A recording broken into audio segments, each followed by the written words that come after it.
একটা সমুদ্রপথ যেটা বন্ধ করে দিলেই চীনের অর্থনীতি ধসে পড়তে পারে, আর সেই ক্ষমতা আছে ভারতেরই হাতে।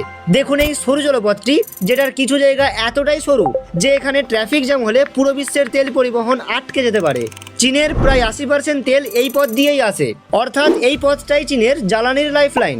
প্রতিদিন 16 মিলিয়ন ব্যারেল তেল এই পথ দিয়েই পার হয়, যা শুধু এক সপ্তাহ বন্ধ থাকলেই চীনের কলকারখানা থেমে যাবে, শহরে বিদ্যুৎ কমে যাবে, আর বাজারে শুরু হবে আতঙ্ক।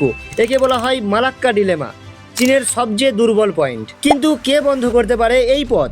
এই প্রণালীর পাশেই দাঁড়িয়ে আছে ভারতের আন্দামান দ্বীপপুঞ্জ, এমন এক জায়গা যেখান থেকে পুরো মালাক্কা স্টেট সারাক্ষণ নজরে রাখা যায়। এ যেন চীনের গলায় একটা অদৃশ্য রিমোট কন্ট্রোল।